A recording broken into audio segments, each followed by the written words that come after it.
Welcome to our podcast of Feel Better Today. My name is Stephen King. I'm a DBT informed music therapist and facilitator. Today we're going to talk about dialectics and how to apply this concept to our recovery. So, if you remember, last week we briefly introduced what all of the topics are for dialectical behavior therapy, including mindfulness, distress tolerance, emotion regulation, and interpersonal effectiveness. One of the first topics that we're going to discuss as a part of the mindfulness segment is dialectics. I know you're probably thinking, what are dialectics? Well, let's dive into that for just a moment.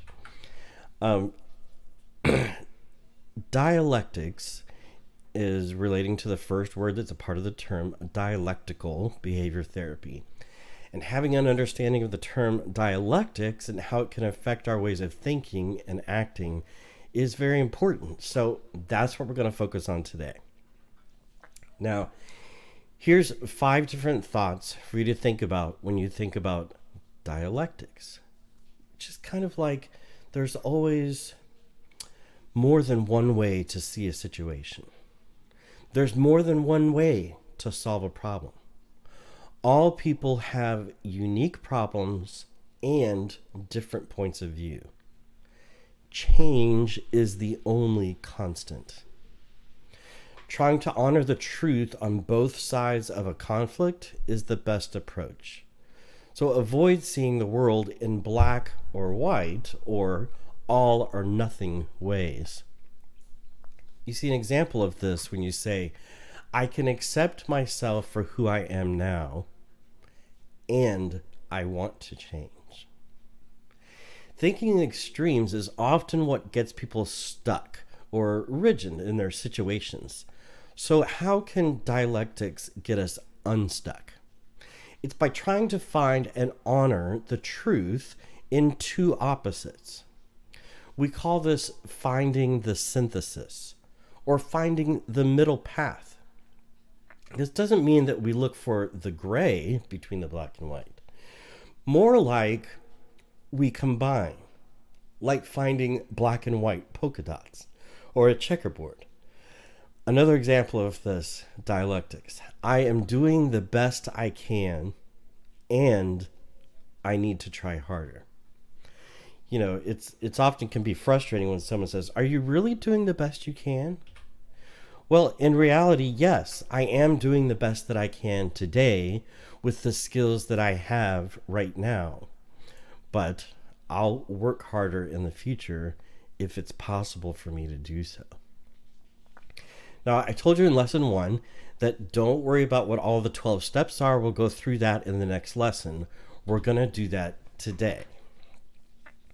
So this is the list from the big book. And again, it's always available online if you search AA The Big Book 4th edition online. And you'll find your own access to it. You don't have to wait to go buy a copy or anything like that. So let's go through the 12 steps. I'm going to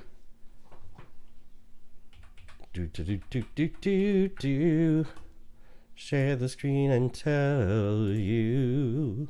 There we go. Okay. The 12 steps of Alcoholics Anonymous.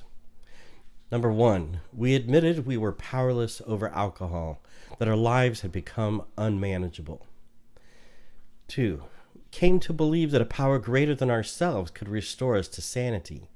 3, made a decision to turn our will and our lives over to the care of God as we understood Him. 4, made a searching and fearless moral inventory of ourselves.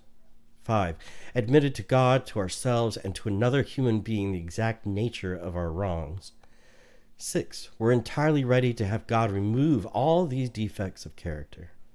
7, humbly asked Him to remove our shortcomings. 8, made a list of all persons we had harmed and became willing to make amends to them all. 9, made direct amends to such people wherever possible, except when to do so would injure them or others. 10, We continued to take personal inventory, and when we were wrong, promptly admitted it. 11. We sought through prayer and meditation to improve our conscious contact with God as we understood Him, praying only for knowledge of His will for us and the power to carry that out. 12. Having had a spiritual awakening as a result of these steps, we tried to carry this message to alcoholics and to practice these principles in all of our affairs.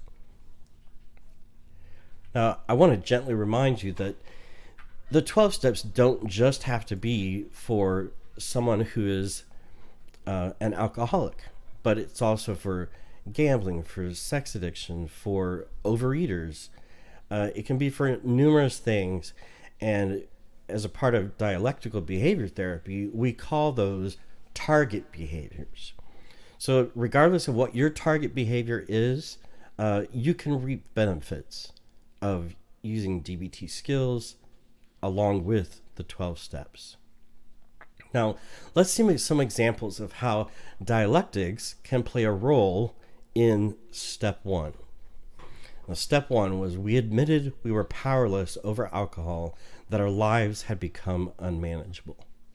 Now, some people that come to the 12 steps or enter a program of recovery have entered their rock bottom. And maybe you have, maybe you haven't. Maybe you're only sober curious. I wonder if maybe I'm drinking too much and I need to find out. To explore that, I'm going to go listen to some of these resources, right? And that's okay. Whatever reason brought you here, you can learn from this. Again, step 1, we admitted we were powerless over alcohol, that our lives had become unmanageable. Now, the dialectics part of looking at this is only I can choose to stop drinking, right?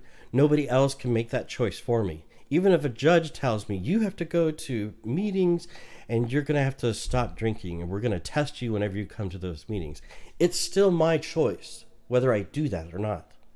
I can choose to continue drinking and go to jail if it was court ordered. I could choose to continue using a drug that would get me kicked out of my job, right? That is a choice. Likewise, only I can choose to stop. And I'm powerless over alcohol, as so we say in the first step. So how can both be true? Only I can choose to stop, and I need to admit that I'm powerless over alcohol. Well, it's the different perspectives of both things, right? I mean, often people that have already tried to stop drinking try to use their own sense of control by saying, okay, I'm not going to have any drinks this week. I'm only going to have a drink this weekend. And then Thursday rolls around and they're like, oh, I had a really bad day today. I really want to drink. I'm just going to have one. Boom. Loss of control for that one, right? Because you didn't show integrity by sticking to what your word was for yourself when you said, I'm not going to drink this week at all, but only until the weekend. And it's those sly little ways that it creeps back in to show you that you're powerless over the addiction to the alcohol or the substance or whatever you use, whatever your target behavior is. And yet, it's true that if you want to stop doing those things, only you can choose to stop. Only I am in control of my behaviors, and my life has become unmanageable. So it's like admitting that my life was beyond everything I could control because of my drinking. I couldn't control it, right? I wanted to cut back. I wasn't able to. I said I'm only going to have a few, but I ended up having 7. Only I am in control of my own behaviors. Going back to, you're the one. What are you in control of? Are you in control of whether the bank wants to repossess your house if you weren't able to pay the mortgage during the pandemic? No. You're not necessarily in control of that. Are you in control over whether you got stopped by the police when you were, because you were speeding, So we're out of control, right? That they pulled us over. But our response to that is what we have control over. Only I am in control of my own behaviors. And my life has become unmanageable. So the hope is that when I stop drinking, when I stop using, when I reduce my dependence on that target behavior, I regain some of that control over my choices, the choices of my behavior. So in closing, I wanted to share with you a segment that I call Music Mastery. So it's how I try to incorporate music into each one of my podcasting sessions. The Serenity Prayer, which if you go to an AA meeting or almost any of the type of recovery meetings, you will hear the Serenity Prayer. Now, I know in the future we're going to talk more deeply about whether you use the term God or you use the term higher power, or what you consider your higher power to be.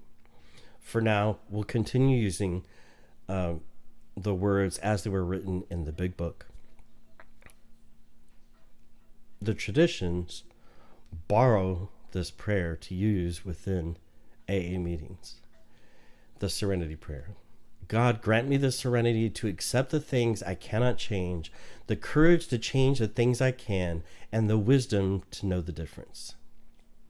So, listen to me sing it as a song and see if maybe it resonates with you even more when it's put to music.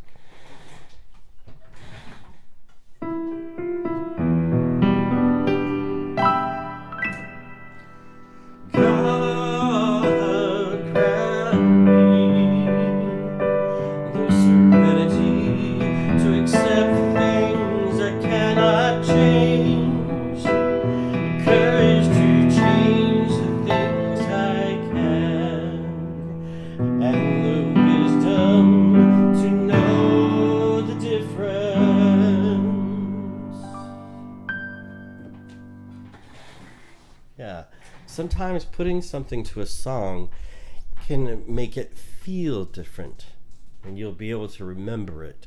So as we go forward through our future lessons, I'll bring that back, and we'll sing through the Serenity Prayer, and maybe someday you'll be able to sing it with me. All right, thank you very much.